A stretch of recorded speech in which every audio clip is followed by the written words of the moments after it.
बिस्मिल्लाहिर्रहमानिर्रहीम। अस्सलाम वालेकुम। मैं एडवोकेट अब्दुर्रहमान आपको अपने यूट्यूब चैनल में खुश आमदीद कहता हूँ। आज जो टॉपिक हम डिस्कस करने जा रहे हैं वो एफ़आईए की कंप्लेंट के हवाले से है। बहुत सारे लोग हमें ये सवाल पूछते हैं कि जी एफ़आईए को ऑनलाइन कंप्लेंट कर दी या इन राइटिंग जाके एप्लीकेशन सबमिट कर दी, काफ़ी देर हो गई है, 2 माह, 1.5 माह, 3 माह हो गए हैं, एफ़आईए कोई उस पर कार्रवाई नहीं कर रही, ना तो एफ़आईए उस पर एफ़आईआर दर्ज कर रही है, ना ही उसमें कोई प्रोसेस उसमें मज़ीद कार्रवाई कर रही है। तो उसका क्या सलूशन है कि एफ़आईए को किस तरीके से हम लोग इस पे कायल कर सकते हैं या कोई अदालती को ऐसा मामला किया जा सकता है कि एफ़आईए जो है वो हमारा जो एप्लीकेशन उनके पास पेंडिंग है उस पर कोई कानूनी कार्रवाई करे। तो आज इंशाल्लाह इस चीज़ को हम डिस्कस करेंगे कि इसको किस तरीके से हम एफ़आईआर दर्ज करवा सकते हैं। तो प्रीवियस एक वीडियो में मैंने आपको बताया था कि एफ़आईए को आप साइबर क्राइम में ऑनलाइन कंप्लेंट कर सकते हैं, उसके अलावा आप एफ़आईए को इन राइटिंग एप्लीकेशन भी दे सकते हैं। अब होता ये है कि एफ़आईए का एक तरीक़ेकार ये होता है कि चूँकि पुलिस स्टेशन में जो एप्लीकेशन आप देते हैं उसमें तो इन्वेस्टिगेशन बाद में होती है, पहले एफ़आईआर दर्ज होती है। लेकिन एफ़आईए का सिस्टम थोड़ा सा चेंज है।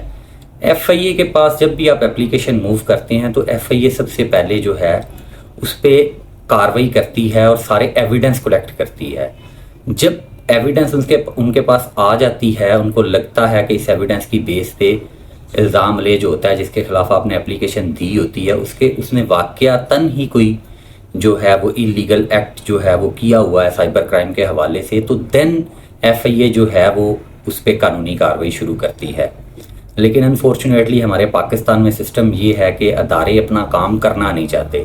तो एफ़आईए के पास कंप्लेंट्स जाती हैं तो एफ़आईए उनको मतलब कोई एडवांटेज ही नहीं देती, उसको रद्दी की टोकरी में फेंक देते हैं। मुद्दई जो होता है जिसने एप्लीकेशन दी होती है 1, 2 दफ़ा, 3 दफ़ा जाता है, उसके बाद वो जो है ना उससे बदज़न हो के तो दोबारा एफ़आईए के पास ना राब्ता करता है। वो कहता है कि जी एफ़आईए वालों ने कुछ नहीं करना। तो काली भेड़ें हर जगह पे मौजूद हैं। कुछ लोग यही करते हैं कि आपको जानबूझ के डिले करते हैं ताकि आप जो हैं वो उस पर कानूनी कार्रवाई करें ही कोई ना।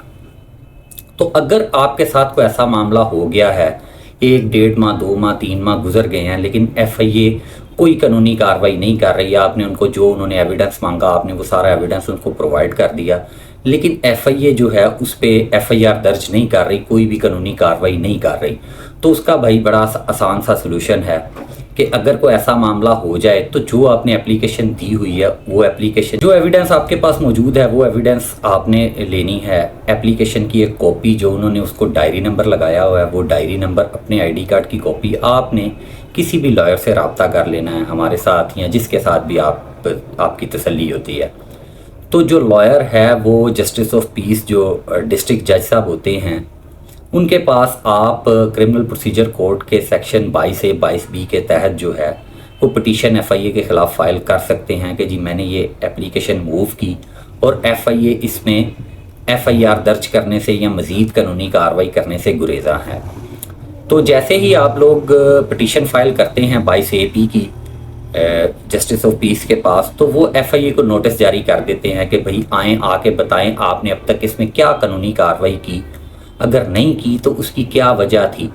तो एफ़आईए नेक्स्ट डेट पे उसमें जो है वो कोर्ट में पेश हो जाती है। एफ़आईए का जो पैरवी ऑफिसर होता है वो उसमें कमेंट सबमिट कर देता है, मिसल पेश कर देता है कि इसमें ये कार्रवाई हमने की या इस वजह से इसको ड्रॉप कर दिया, जो भी उसका स्टेटस होता है वो एफ़आईए आके जस्टिस ऑफ पीस के पास जज साहब को बता देते हैं।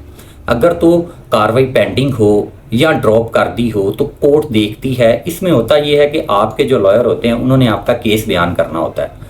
अगर तो आप स्ट्रॉन्ग फुटिंग पे हैं, आपका केस बिल्कुल ठीक है, आपके पास सारी एविडेंस मौजूद है और एफ़आईए जानबूझ के उस पर एफ़आईआर दर्ज नहीं कर रही, तो इसमें होता ये है कि कोर्ट पेरूज़ करती है सारे डॉक्यूमेंट्स को, सारी एविडेंस को।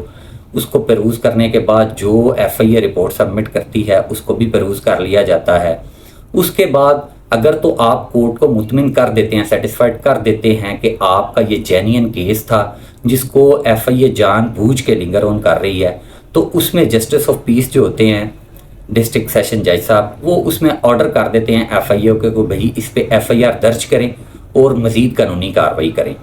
तो लिहाजा अगर आपके किसी भी केस में FIA कोई कानूनी कार्रवाई नहीं कर रही हो और FIR दर्ज नहीं कर रही, तो आप जस्टिस ऑफ पीस कोर्ट के थ्रू उस पर डायरेक्शन ले सकते हैं और उसके बाद उस डायरेक्शन पे FIR हो जाती है। तो अगर खुदा न खास्ता किसी के साथ ऐसा मामला हो कि उसकी FIR को FIA जानबूझ के डिले करे, तो आप जस्टिस ऑफ पीस के थ्रू उस पर ऑर्डर डायरेक्शन ले लें। इंशाल्लाह उसके बाद जैसे ही आप डायरेक्शन लेंगे आपकी FIR दर्ज हो जाएगी और आपका मामला जो है इंशाल्लाह हल हो जाएगा। उम्मीद है कि इस हवाले से आपके जो सवालात थे आपको उनके जवाबात इस वीडियो में मिल गए होंगे। फिर भी कोई आपका सवाल हो तो आप हमें व्हाट्सएप मैसेज कर सकते हैं, कॉल कर सकते हैं, कमेंट सेक्शन में कमेंट्स कर सकते हैं। हम कोशिश करेंगे कि आपके सवालात के आपको जवाबात दिए जाए। Thank you so much for watching my video.